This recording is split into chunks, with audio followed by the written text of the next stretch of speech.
কল্পনা করুন এমন এক নরকের যেখানে আপনার নাম নেই, পরিচয় নেই, আপনি শুধুই খাঁচায় বন্দি একটা নম্বর।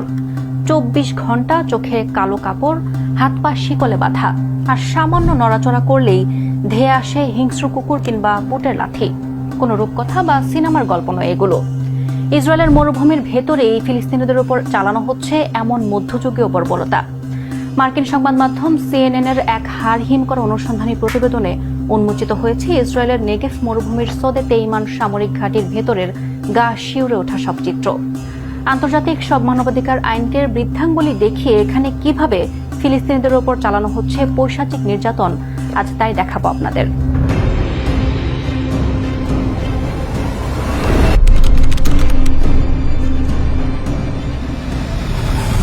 CNN এর ইনভেস্টিগেটিভ টিমের হাতে এসেছে এই গোপন ক্যাম্পের ভেতরে গোপনে তোলা কিছু চাঞ্চল্যকর ছবি।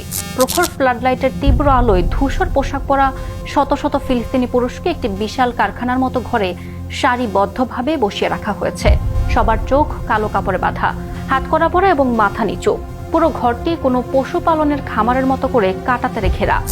সেখানে কর্মরত এক ইসরায়েলি হুইসেল ব্লোয়ার বা তথ্যদাতা CNN-কে জানিয়েছেন, বন্দীদের কথা বলা, নড়াচড়া করা, এমনকি চোখের কাপড়ের ফাঁক দিয়ে উঁকি মারারও কোনো অনুমতি নেই। কেউ সামান্য শব্দ করলে রক্ষীরা আরবিতে উস্কুত বা চুপ কর বলে চিৎকার করে ধেয়ে আসে এবং শুরু হয় নির্মম প্রহার। পুরো ক্যাম্পের বাতাসে ভেসে বেড়ায় বন্দীদের অবহেলিত ক্ষতের পচা দুর্গন্ধ।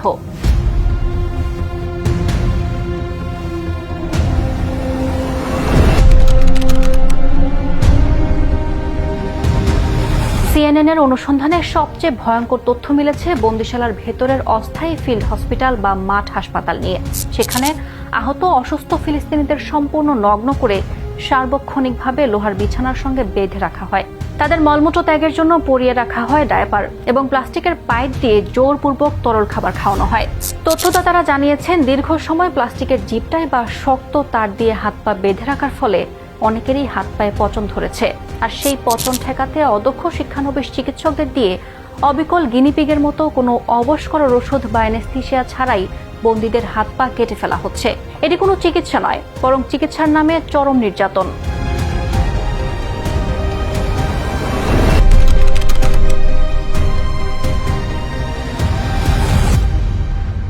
CNN এর অনুসন্ধান শুধু ইসরায়েলি তথ্যদাতাদের ওপরই নির্ভর করেনি। তারা এমন ডজনখানেক প্রাক্তন বন্দীর সাক্ষাৎকার নিয়েছে যাদের এই গোপন বন্দিশালা থেকে মুক্তি দেওয়া হয়েছে।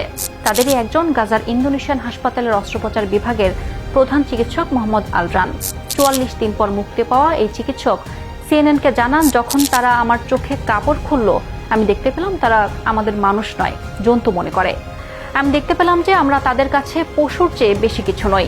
এই চিকিৎসক জানিয়েছেন, সেখানে নিশাচর নির্যাতন হতো, যখন রক্ষীরা ঘুমন্ত বন্দীদের ওপর হিংস্র এবং বড় বড় কুকুর লেলিয়ে দিত। বন্দীরা হাত পা বাঁধা অবস্থায় কুকুরের নিচে চাপা পড়ে থাকত।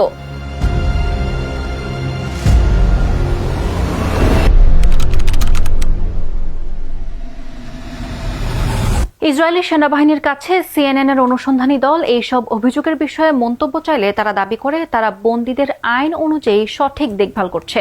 তারা মলমূত্র ত্যাগের পোশাক পরিয়ে রাখা বা নগ্ন করার অভিযোগ সরাসরি অস্বীকার করেনি, তবে বলেছে যে নিরাপত্তা ঝুঁকি না থাকলে তাদের কাপড় ফিরিয়ে দেওয়া হয়। তারা দাবি করেছে হাত করা পরানো হয় শুধুমাত্র স্বাস্থ্য বা ঝুঁকির বিষয় বিবেচনা করে।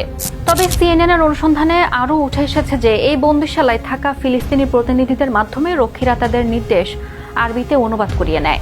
অথচ এই প্রতিনিধিরা নিজেরা নির্দোষ প্রমাণিত হওয়ার পরও সপ্তাহের পর সপ্তাহ বন্দী থাকেন।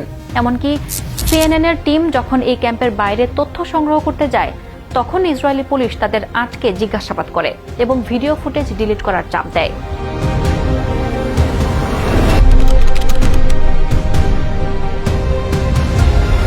সবচেয়ে অবাক করার মতো তথ্য হলো এই গোপন বন্দিশালার পরিধি বৃদ্ধি। সেপ্টেম্বর 2023 বনাম মার্চ 2024-এর উপগ্রহ চিত্র পর্যালোচনা করে CNN দেখেছে যে যুদ্ধ শুরুর পর থেকে এই মরুভূমির ক্যাম্পে 100টারও বেশি নতুন কাঠামো তৈরি হয়েছে, যার মধ্যে বিশাল তাঁবু ও বড় ঘর রয়েছে। সদে তেইমানের সীমানার মাঝখানে সেই পশুপালনের খামারের মতো পুরনো কাঠামোটি আজও বিদ্যমান।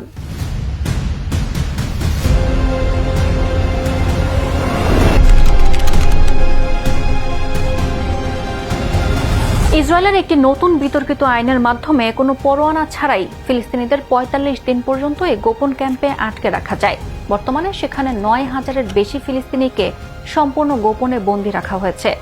মার্কিন সংবাদ মাধ্যম সিএনএন-এর এই সম্পূর্ণ অনুসন্ধানী রিপোর্ট এটিই প্রমাণ করে যে এই মরুভূমির গোপন বন্দিশালা কোনো সামরিক ঘাঁটি নয়, বরং এটি ফিলিস্তিনিদের ওপর আক্রোশ মেটানোর এক বিভীষিকাময় নির্যাতন কেন্দ্র, যেখানে তথ্য আদায়ের জন্য নয় বরং কেবলই প্রতিশোধের জন্য এই ধরনের অমানবিক নির্যাতন চালানো হচ্ছে। যেখানে চিকিৎসকেরা অঙ্গচ্ছেদ করছেন কোনো অবশ করার ওষুধ ছাড়া, রক্ষীরা হিংস্র কুকুর লেলিয়ে দিচ্ছে এবং বন্দীদের পশুর মতো আটকে রাখা হচ্ছে। আজ এ পর্যন্তই। এমন আরো বিশ্লেষণধর্মী ভিডিও পেতে সাবস্ক্রাইব করুন প্রথম আলোর ইউটিউব চ্যানেল, লাইক দিন ফেসবুক পেজ এবং চোখ রাখুন আমাদের ওয়েবসাইটে। থাকুন ভালোর সাথে, আলোর পথে।